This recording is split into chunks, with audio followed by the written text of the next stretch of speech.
चुनाव आयोग और सरकार को जवाब देना चाहिए। आचार संहिता है, वोटिंग से एक दिन पहले करोड़ों लोगों के अकाउंट में 10-10 हजार रुपए दिए गए। सरकार बना दीजिए आप एनडीए का तो 2 लाख रुपए और आप लोगों को मिलेंगे। लेकिन चुनाव से एक दिन पहले ट्रेन पे भर भर के लोग आए, खर्चा टिकट किसने कटाया, पैसा किसने दिया और वो आकर वोट किसको दिए। केंद्र की सरकार, नीतीश सरकार, चुनाव आयोग ने मिल करके लालू जी को क्या लोकतंत्र को कीचड़ में फंसा दिया है। यही समीक्षा करने के लिए जो अप्रत्याशित परिणाम आया है, आश्चर्यजनक परिणाम आया है, मीडिया से लेके जनता से लेके पूरा देश यह कल्पना नहीं करता था।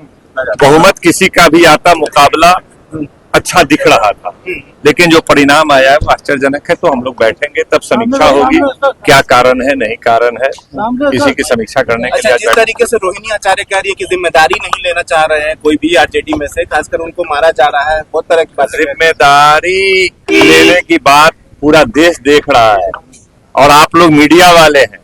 चुनाव आचार संहिता के दरमियान चुनाव से एक दिन पहले करोड़ों लोगों के अकाउंट में 10-10 हजार रुपए दिए गए।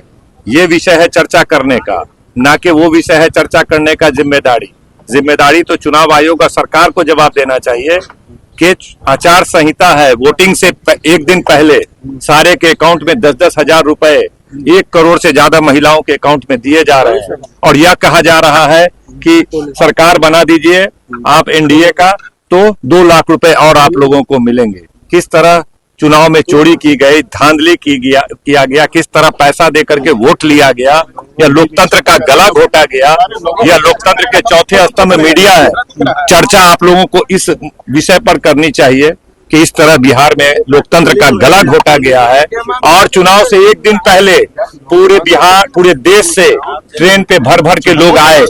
आखिर उसका भाड़ा किसने दिया, उसको पैसा किसने दिया, उसको छुट्टी किसने दिया, उसको खर्चा किसने दिया।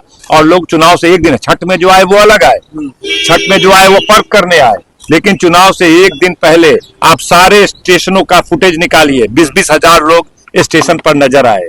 आखिर उनको किसने भेजा, खर्चा टिकट किसने कटाया, पैसा किसने दिया और वो आकर वोट किसको दिए। इस तरह लोकतंत्र का गला घोटा गया बिहार में, जो पूरे देश में चिंता का विषय बना हुआ है, पूरे देश में चर्चा का विषय बना हुआ है। लोकतंत्र के चौथे स्तंभ हैं आप लोग, इन मुद्दों पर भी व्याख्या करनी चाहिए और विमर्श करना चाहिए। इसी विषयों पर आज हमारी बैठक है। कांग्रेस की गलत रणनीति के कारण आप लोग बिहार हुई है, आप लोगों की गलत रणनीति हुई है। नहीं, रणनीति पर चर्चा होगी, लेकिन सारी बातें जो सामने आपके सामने है वह दुर्भाग्य, वह चर्चा का विषय नहीं बन रहा है। इलेक्शन से पहले पैसा कैसे एक दिन पहले आप दे सकते हैं 10-10 हजार रुपए सबके अकाउंट में। आचार संहिता का खुलेआम उल्लंघन हुआ है ना, सबको दिया गया है, आपको पता है कि दिया गया है, यह हम नहीं बोल रहे हैं, सबको पता है। आनंद तिवारी जी लालू जी को धृतराष्ट्र बता रहे हैं, कैसे देखते हैं?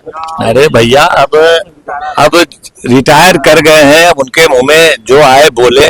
वक्त की नजाकत को देखते हुए जब परेशानी में लोग पड़ते हैं तो होता नहीं है कि लोग कहता है ना, जब हाथी कीचड़ में फंसता है तो क्या स्थिति होती है। तो ये दुखद है, वो लोग सम्मानित नेता रहे हैं। इस वक्त में इस तरह की बातें करना मुझे नहीं लगता है कि उचित है। सरकार के लोग भी कह रहे हैं कि परिवार साहब आपने कहा कि हाथी जब कीचड़ में फंसता है तो क्या हालत होती है, लग रहा है लालू जी फंस गए हैं कीचड़ों में, जिसकी वजह से हालत। तो लोग जिस तरह से केंद्र की सरकार, नीतीश सरकार, चुनाव आयोग ने मिल करके लालू जी को क्या लोकतंत्र को कीचड़ में फंसा दिया है। लालू जी का क्या है और तेजस्वी जी का क्या है। लोकतंत्र बचेगा तभी तो हम पूरे देशवासी बचेंगे। पूरे लोकतंत्र को कीचड़ में फंसा दिया है, छटपटा रहा है लोकतंत्र। एनडीए वाला लालू यादव को जिंदा लाश बता रहा है कि रणनीति क्या कर रहे हैं, बेटी के ऊपर इतना बड़ा जो है कि चप्पल से। देखिए, ये चर्चा का विषय नहीं है। परिवार में हमारे बीवी बच्चे में कोई विषय बात है तो ये चर्चा का विषय नहीं है। लोकतंत्र का गला घोट दिया गया, पूरे देश में चर्चा का विषय बना हुआ है। यह बिहार के मीडिया में भी चर्चा का विषय होना चाहिए। हाँ, ये आज बैठक होगी, आज हम लोग उस पर